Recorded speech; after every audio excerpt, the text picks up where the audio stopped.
Siz айтсаңыз, могул жерде жана айылдык кеңештин депутаттары же болбосо айылдык кеңештин төрагасы жөнүндө айтып кетпедиңизби? 20 миң калкы бар айылдык кеңештин төрагасы. Ошону кандай кылып эсептейли деп атасыздар сиздер? Жана өзгөртүн чиндерге бергенде. Ооба. То есть эгерде bir айылдык кеңештин төрагасы ошол айылдык кеңештин төрагасы болуп иштеген аймак саны элдин калкы 18 миң 17 миң болсо, значит ага чин берилбейт. Туурабы? Ооба, берилбей калат. Түшүнүп атамын. Туура. 20 миңден ашыш керек, туурабы? Туура. Себеби 20 эмнеде? миң. Эми Жусупбек Ромокеч, тиги Кээ бир айылдарда 19 миң болуп калышы мүмкүн, 19 миң 500 болуп калышы мүмкүн. Эми бул эми биринчиден жанагы кеңештин төрагасынын нагрузкасы болуп калат. Экинчиден бир аз бюджетке ошо немеси бар да. Бюджетте экономдойбуз деп, чин берсеңер бюджеттен тыйын кетип калат. Жок. Мындай түшүндүрүп кетсем, уруксат болсо, тиги чин айлыкка байланып как надбавка болот да, тиги эмелери мененчи. Анан ошондо 20 миң бирге чейинки жетекчиликте төрагалыкта жүргөн жарандар айлык эмес, мындай бошотулган айлыксыз кызматын өтөшөт. Ал эми 20 миң бирден жогоркулар айлыкка байланган. Анан кийин ошол айлыктын негизинде ошо чиндер бекирип, ошол надбавкалар каралат да.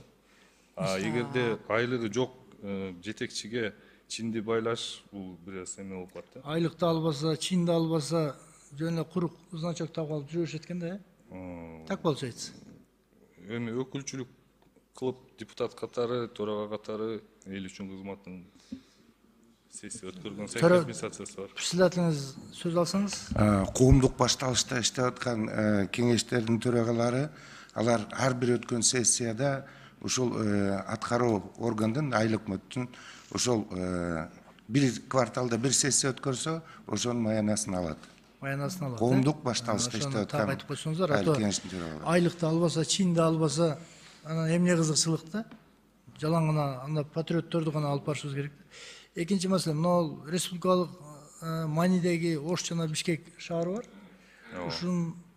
Ушунун жана сиз мэрлердин назначениясын, же болбосо мэрлерге мэр болом деген кандидаттардын жанагысын өзгөртүүлөрдү айтып атасыздар, туурабы? Ооба. Мурда кандай болчу, азыр кандай болду? Кыска. Кайсы жерине гана өзгөрүү кирди? Жанакы 10 жылдык стаж башка жерде жетекчилик кылган тажрыйбасы азыр ошол 15 жылдыкка эметип атат. Татаалдашып атат. Татаалдашып. Мындайча айтмакчы. Талап жогорулуп атат. Маселе, райондун жетекчилигине аким боло турган кандидат канча жыл жетекчилик кызматта иштеш керек?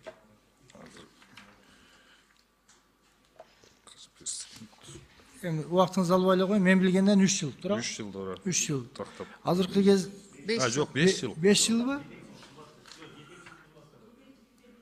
Жетекчиликте 5 жыл иштеш керек, Эми тогда вопрос жаралат. Кеже Кадамжай районуна 30 жашка толуу элек жигит аким болуп барыптыр. Ошол жигит 5 жыл кайсы жерде жетекчилик кылды? Жооп берип коюңузчу. Саламатсыңар, уруксат берсеңиздер. Усеналиева Бактыгүл, агенттиктин укук камсыздоо бөлүмүнүн башчысы.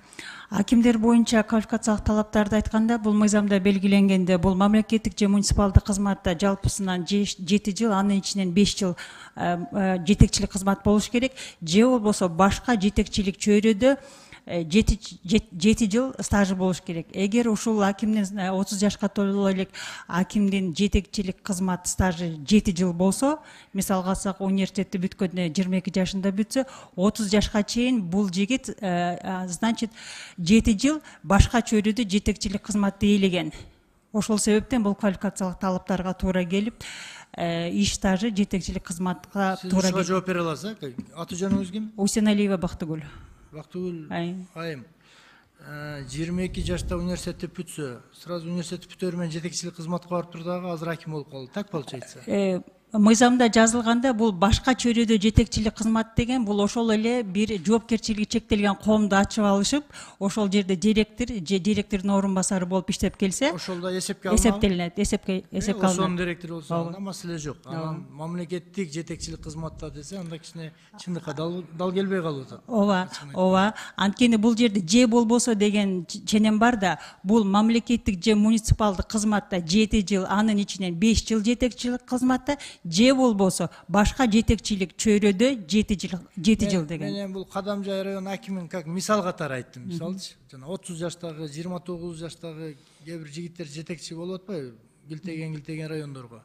Ошолордун сиздин талабыңыз боюнча 7 жылдык жана жетекчилик кызматта дегенде кээде күмөн жаратат экен да. Жана возраст менен жанагы алганда жогорку окуу жайды бүтөр менен дипломалары менен жетекчи болушту эле булар деген ой кетет экен. Эгерде жана сиз айтмакчы жоопкерчилиги чектелген коомдордо зам директор же директор болуп анан жана тепкичтер менен кеткен болсо маселе жок. Ага биз каршылыгыбыз жок. Анан дагы бир момент тактай турган. Жана республикалык маңызы бар Ош жана Бишкек шаар кеңешинин депутаттарынын жанакылары стаждары же муниципалдык чиндери кандай эсептелинет? Алар саясий кызмат болгондой эле.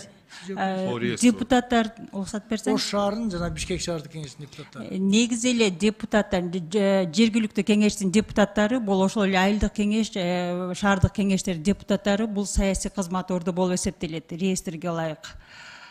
Булар депутаттык болуп иштеген мөөнөтү кийин мамлекеттик кызматка келсе дагы бул саясий кызмат ордун ээлеген катары мамлекеттик кызмат болуп эсептелет.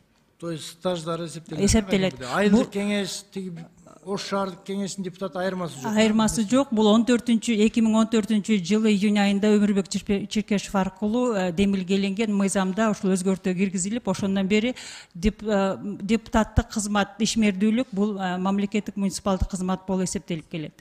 Трудовой книжкасына жазылат. Жазылат. Рахмат.